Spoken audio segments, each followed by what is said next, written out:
आपका बच्चा स्कूल में पढ़ता होगा, हम सबके बच्चे स्कूल में पढ़ते हैं।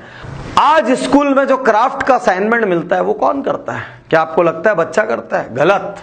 या तो वो उसकी मां करती है, या उसकी बड़ी बहन करती है, या हर शहर में ढेर सारे ऐसे एजेंसीज खुले हुए हैं, ऐसे आर्टिस्ट बैठे हैं जिनको पता है स्कूल में किस क्लास वालों को क्या जमा करना चाहिए। मजे से हजारों रुपए चार्ज करते हैं, माएं उनसे बनवाती है और ले जाके स्कूल में सबमिट कर देती है। हमारे देश की क्रिएटिविटी।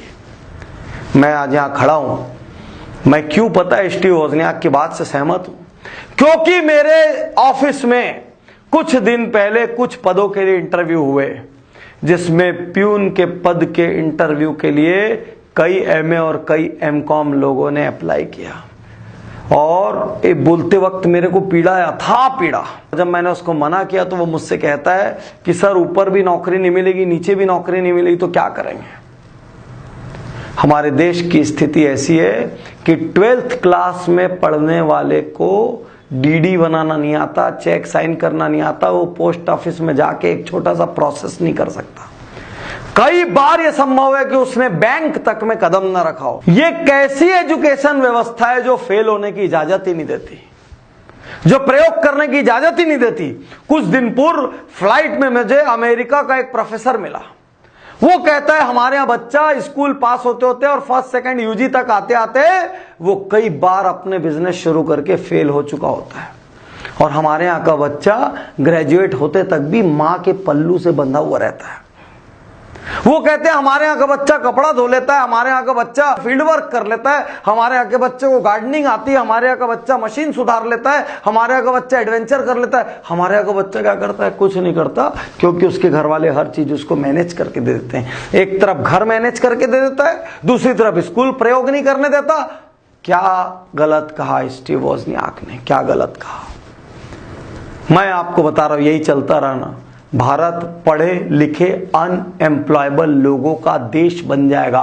पढ़े लिखे अनएम्प्लॉयबल लोगों का देश। और मुझे याद पड़ता है कुछ साल पहले नासकॉम के जो हेड थे, उन्होंने एक बयान दिया था, इंडियन यूथ आर अनएम्प्लॉयबल। हम डिग्रीधारी हैं लेकिन हमें आप रोजगार नहीं दे सकते, क्योंकि हमको एक एप्लीकेशन लिखना नहीं आता, हमको शॉर्ट हैंड नहीं आता, हमको टाइपिंग नहीं आती, हमको ठीक से इंग्लिश नहीं आती, हमको ठीक से हिंदी नहीं आती।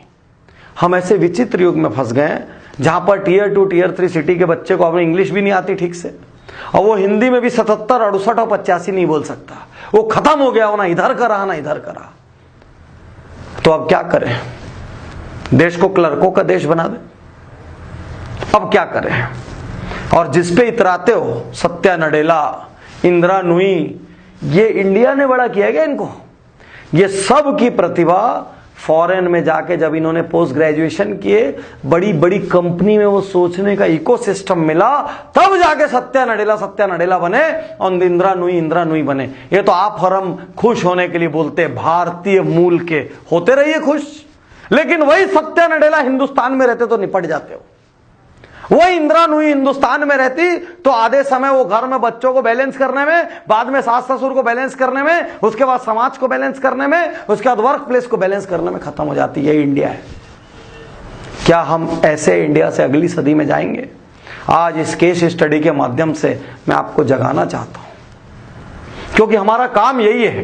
एक्सीलेंस गुरुकुल और वीआईपी जैसे प्रोग्रामों में लोग आते हैं, अलग अलग केस स्टडी से हम उनको जगाते हैं, उनको सोचने पे मजबूर करते हैं। देखिए दुनिया में क्या हो रहा है, दुनिया क्या कर रही है।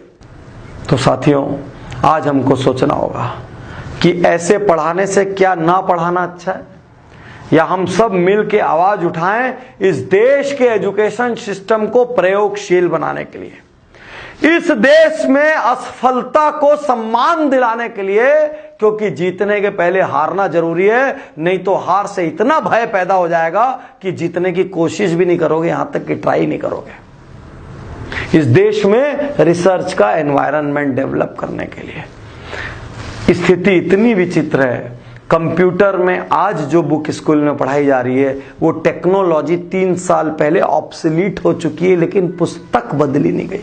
वर्ल्ड की जिन चीजों के बारे में आज हमारा एजुकेशन सिस्टम बात कर रहा है, वो चीजें आधी से ज्यादा ऑब्सोलीट हो गई है और पुस्तकें बदली नहीं गई है। टीचर को नहीं पता है, जब टीचर को नहीं पता और पुस्तक नहीं बदली और इंजीनियरिंग कॉलेज के अंदर डेमो के लिए जो मशीन थी वो मशीन 20 साल और 50 साल पुरानी है, बीसीए जैसे कोर्स में जो व्यक्ति जिस कंप्यूटर पे चला रहा है वो कंप्यूटर 10 साल पुराना है। ये बनेगा इंडिया? इस तरीके से हम बनेंगे सुपर पावर, या इस तरीके से हम इंडिया से निकल के दुनिया में जहां जहां भी कोई अचीव करेगा उसको भारतीय मूल भारतीय मूल भारतीय मूल बोल के खुश होते रहेंगे? अब भारतीय मूल नहीं, भारत में टैलेंट पैदा करने होंगे।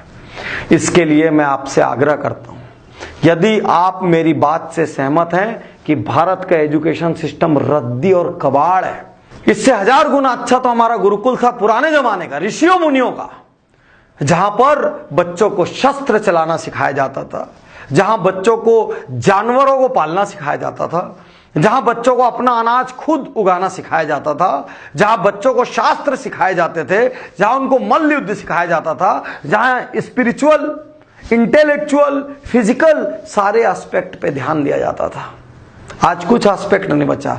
आपका बच्चा एग्जाम में क्या नंबर लाया और मेरा बच्चा क्या नंबर लाया, ये इंडिया सुपर पावर नहीं बन सकता।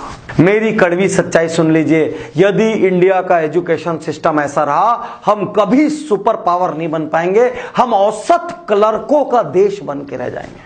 हम पूरी दुनिया के लोगों के लिए काम करेंगे और पूरी दुनिया हमको नौकर बना के रख लेगी। जो एंटरप्रेन्योर्स का देश था वो नौकरों का देश हो जाएगा।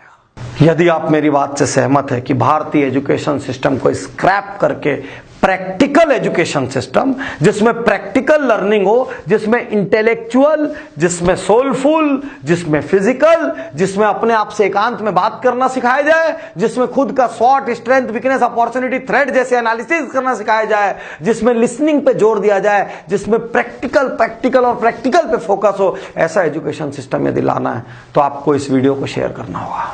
आपको इस वीडियो को इतनी बड़ी तादाद में शेयर करना पड़ेगा जिससे कि स्कूल के टीचरों की, कॉलेज के प्रोफेसरों की और शिक्षा मंत्रियों की, इन सब की आंखें खुल जाए।